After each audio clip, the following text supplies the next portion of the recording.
favor.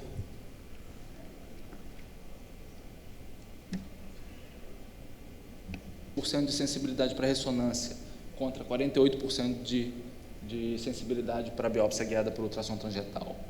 Valor preditivo negativo da ressonância aproximando 90%.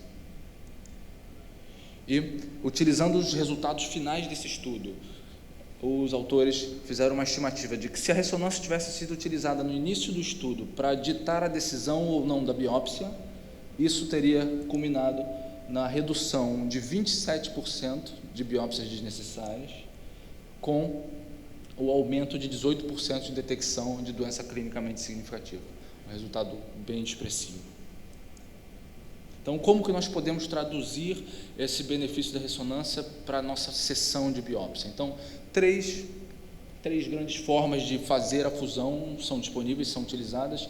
A mais intuitiva é a fusão visual ou cognitiva, na qual o examinador, com base no seu conhecimento, na visualização da ressonância e do ultrassom, ele tenta colocar os cores naquela região em que ele acredita que a lesão está.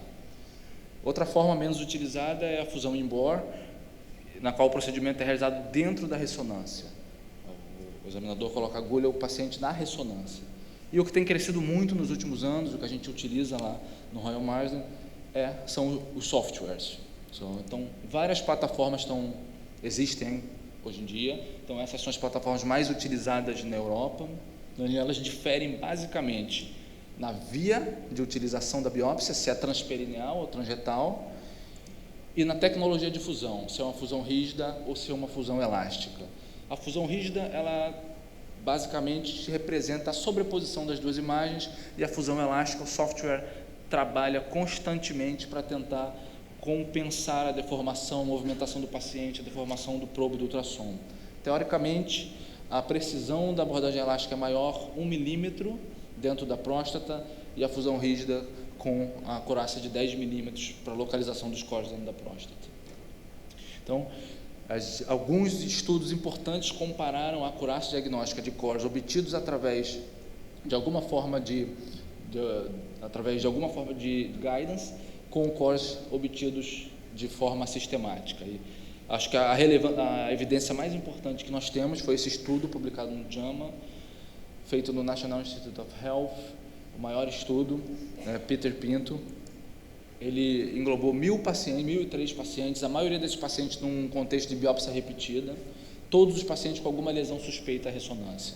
Então, os pacientes eles eram submetidos inicialmente a uma biópsia guiada utilizando esse software, um ou dois cores eram obtidos, um segundo examinador entrava na sessão de biópsia, esse segundo examinador não sabia dos resultados da ressonância e realizava os 12 cores sistemáticos de acordo com a prática da instituição. Então, foi comparada a acurácia dessas duas abordagens para a detecção de doença clinicamente significativa, caracterizada como Gleason 4+3. E ele mostrou que a acurácia da abordagem dos cores guiados foi significantemente superior à acurácia dos cores obtidos de maneira sistemática para a detecção de doença de alto grau. Além disso, esse estudo mostrou que os cores guiados detectaram 30% mais doença de alto grau e, ao mesmo tempo, evitaram 17% a detecção de doença de baixo grau.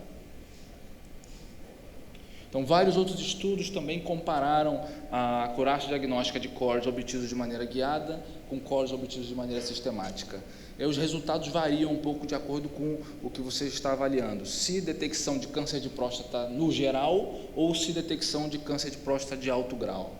Então, quando você olha para os resultados dos estudos recentes que compararam a detecção de todo tipo de câncer de próstata, nós temos em azul a detecção de câncer de próstata pela abordagem guiada, em vermelho a detecção de câncer de próstata pela abordagem sistemática. Aí você tem os resultados que são um pouco discrepantes. A maioria dos estudos mostrando alguma vantagem para os cores obtidos de maneira guiada, mas alguns estudos mostrando mesmo índice de detecção ou mesmo maior índice de detecção para os cores sistemáticos, favorecendo os cores sistemáticos. Mas quando a gente olha apenas para a detecção de doença clinicamente significativa, existe uma unanimidade. Os estudos eles mostram que os cores guiados detectam mais doença clinicamente significativa. Então, Como que nós podemos utilizar? Qual é a técnica que nós empregamos no Royal Marsden? Eu vou utilizar um caso real nosso para exemplificar o passo a passo e mostrar para vocês. Então, nós temos um paciente de 70 anos, rígido, sem sintomas de HPB, com PSA elevado, repetido e confirmado. Esse paciente, então, fora da nossa instituição, foi submetido a uma biópsia padrão de 12 cores, que mostrou 2 cores positivos, ambos com Gleason 6, baixo volume, 1,5 milímetros no máximo. O paciente, então, classificado dentro do NCCN Classification como um paciente com câncer de próstata de baixo risco. No Reino Unido, a maioria desses pacientes tem uma discussão longa sobre vigilância ativa e muitos deles entram no algoritmo de vigilância ativa. Mas a nossa prática ela é muito ditada pelas recomendações do National Institute of Health and Clinical Excellence e existe uma recomendação formal para que todos os pacientes, no início do Active Surveillance, tenham uma ressonância multiparamétrica realizada. Então, esse paciente fez a ressonância multiparamétrica e nós identificamos uma lesão anterior, 18 milímetros, característico hipossinal em T2, característica restrição à difusão e contraste e early enhancement altamente sugestivo de uma doença de alto grau. Então, esse paciente foi submetido a uma biópsia transperineal utilizando a técnica de Basel. 24 cores foram obtidos. Novamente, um core positivo na porção anterior da glândula, baixo volume de doença. Então, nós estamos diante de um paciente com 36 cores já obtidos, doença mínima apenas, porém com uma ressonância altamente sugestiva de doença de alto grau. Então, o que fazer? Será que a ressonância está errada ou não? Ele foi encaminhado à nossa instituição, então, e nós realizamos uma biópsia utilizando ultrassom 3D e fusão com a ressonância multiparamétrica. Primeiro passo do procedimento, utilizando a imagem anatômica em T2, a gente faz o delineamento da próstata, nós informamos ao sistema o delineamento, a anatomia baseada na ressonância, e o software produz um modelo 3D baseado nessa informação que nós demos. No segundo momento, a gente informa ao sistema a região de interesse. Depois, já com o paciente, durante a sessão de biópsia, utilizando o ultrassom 3D, nós obtemos imagens da próstata em 3 diferentes planos, fazemos o delineamento da próstata da mesma forma que foi feita para a ressonância e o sistema produz um modelo baseado em 3D baseado no ultrassom. Depois o software faz a fusão das duas imagens utilizando a tecnologia elástica e então nós obtemos os cores. Então, após a obtenção de cada core, nós somos capazes de navegar dentro desse modelo 3D em diferentes exposições, tendo certeza do trajeto da agulha, da profundidade do core, tendo certeza que nós obtivemos uma amostra da região de interesse. Então, esse paciente foi submetido a uma biópsia de 2 cores apenas, ambos mostraram um Gleason 3+4, 8 milímetros de extensão, 40% de grau 4 em ambos os fragmentos. Foi submetido, então, a um tratamento definitivo na nossa instituição. Então, atualmente, nós temos 151 casos realizados, o nosso índice de sucesso em posicionar o core dentro da região de interesse é 98,7%. Nossa detecção de câncer, em geral, é 80%, o que é o dobro da nossa série histórica com a abordagem clássica transretal. E nossa detecção de doença clinicamente significativa dentro desses 80% é de 78,1%, que é superior também ao nosso gold standard, que é a biópsia transperineal lá.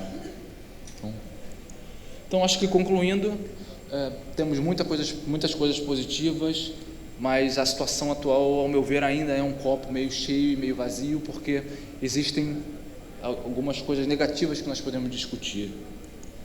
Os estudos parecem concordar que 10% de falso negativo é o limite da tecnologia atual da ressonância. E podemos discutir, não é um número baixo, o paciente tem que ser, essa decisão informada, essa informação tem que fazer parte da decisão informada do paciente. Além disso, a ressonância representa um custo adicional. Alguns estudos mostram que o custo-efetividade, quando a ressonância é aplicada no algoritmo, ela tem um potencial para ser custo-efetiva, mas, obviamente, isso é um aspecto relevante na prática na Inglaterra e provavelmente será também muito relevante aqui.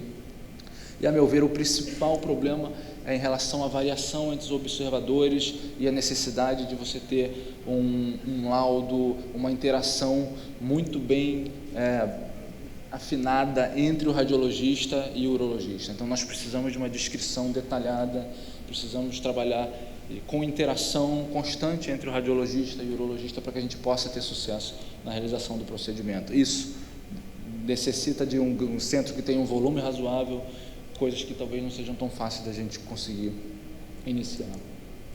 Além disso, não existe nenhuma comparação de grande relevância entre as plataformas de fusão e entre os métodos de fusão. Isso é uma questão que vai precisar ser abordada nos próximos anos. Mas muitas coisas são positivas. Os estudos parecem concordar que há um aumento da acurácia, principalmente no contexto da biópsia prévia negativa. E nesse contexto, a indicação desse procedimento já está ganhando os guidelines, então já temos recomendações formais para isso. Além disso, com uma maior acurácia do core guiado, a gente tem aí um potencial importante para reduzir o número de cores durante o procedimento, talvez se traduzindo numa menor morbidade.